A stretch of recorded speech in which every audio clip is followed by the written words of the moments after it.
ทูยังอยู่มาแล้ว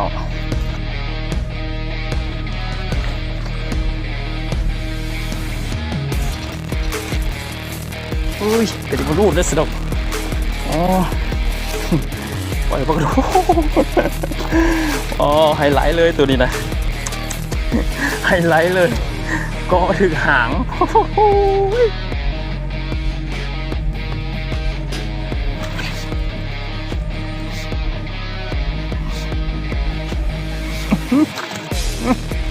เอาเล่นทางนี้ก็ได้เอา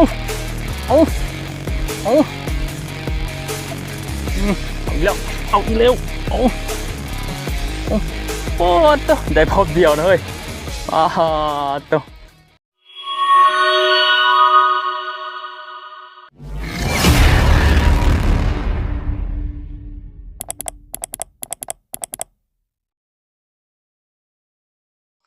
สบายดีเนาะไอ้น้องนักตกปลาทั้งหลายเนาะเมื่อนี้เราก็มาพบกันอีกในซ่องนี่คุณครับป่าลักซาว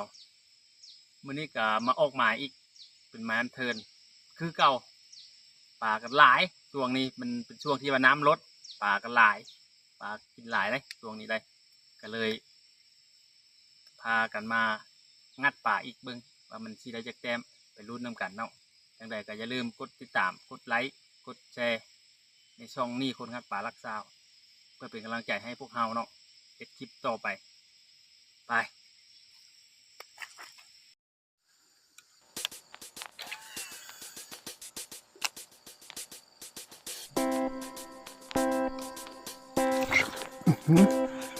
ยูทู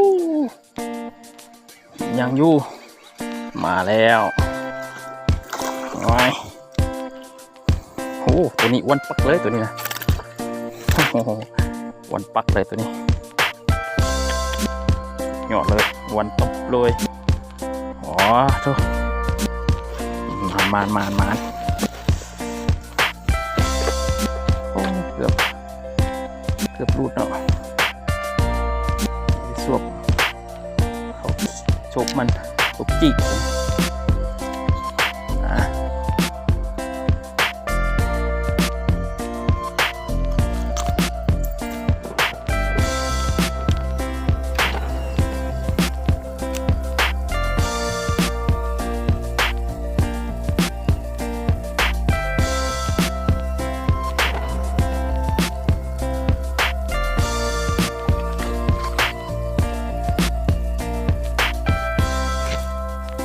อุ้ยกระดิ่งรูดเลยสนุก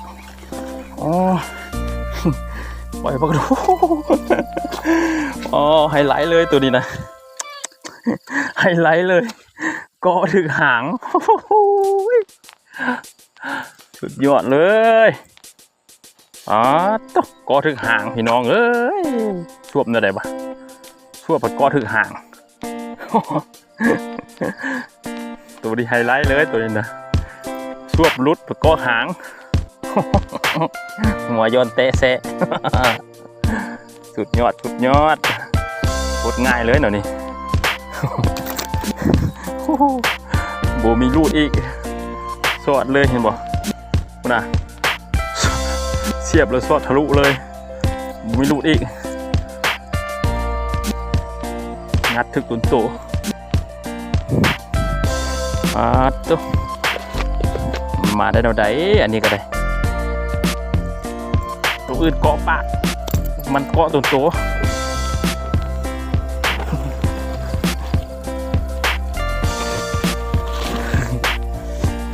งอดเลยวันปักอีได้นะ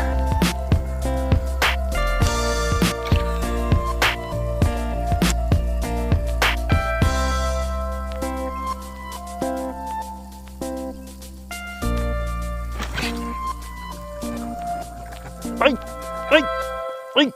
รูดแล้วบ่เฮ้ยฮะ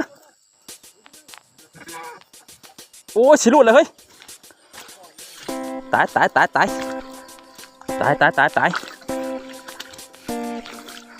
สิรูดแล้วอยู่บ่อยู่เฮ้ยอยู่บ่เนาะอยู่ให้อยู่บ่เนาะ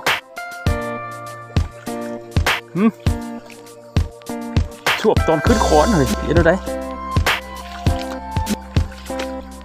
โอ้ยโอ้ย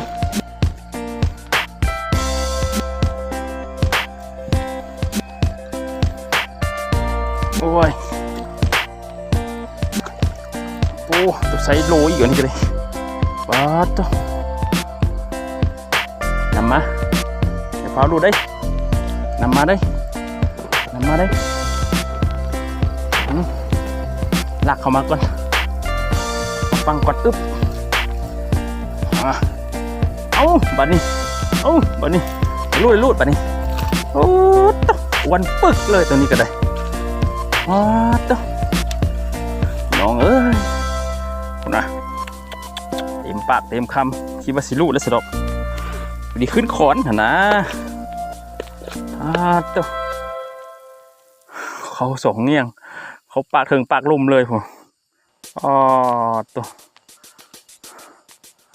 วันตึบเลยตัวนี้ก็ได้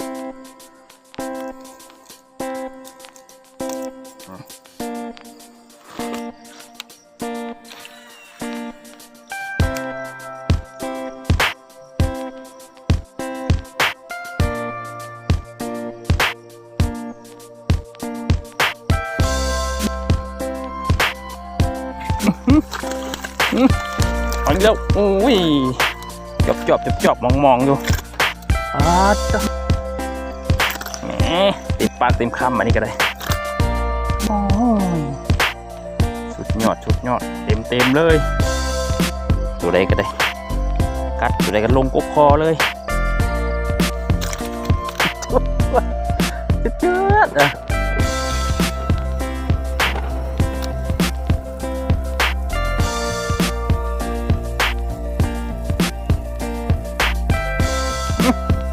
เอาเล่นทางนี้ก็ได้เอา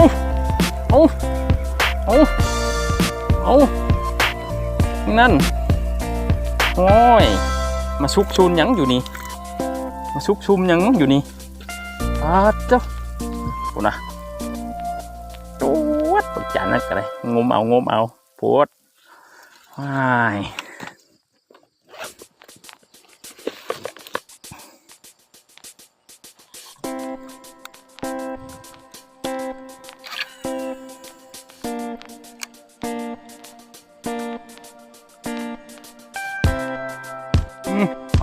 เอาอีเร็วโอ้ตัวได้พบเดียวนะเฮ้ย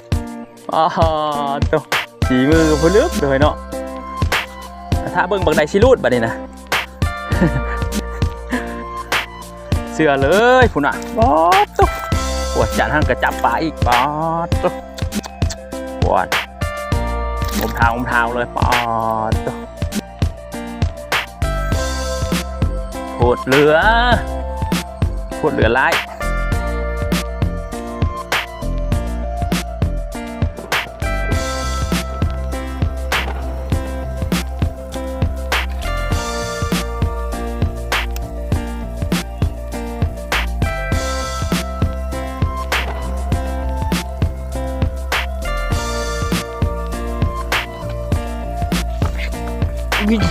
โอ้สูบบริเบิ้งไว้ มาตัวใดลอยสวบปะวันปักเลยอันนี้ก็ได้นะโอ้ลอยสวบบริเบิ้งเบ็ดเลยปัจจุบันงวกซ้ายเลยสวบปั๊บโหลด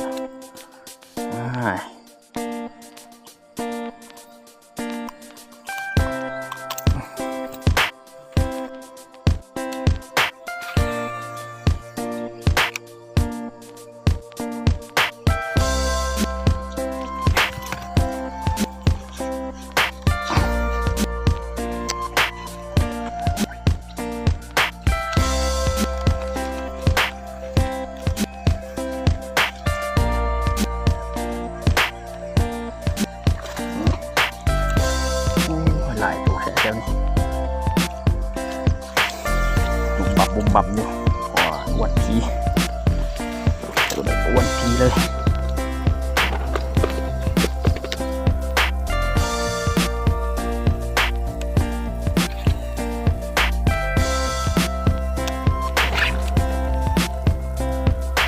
อุ้ยตัวนี้ใหญ่ได้ตัวนี้นะเสร็จถ้าต่อให้เสร็จโอ้ตัวนี้มีไซส์โลโอ้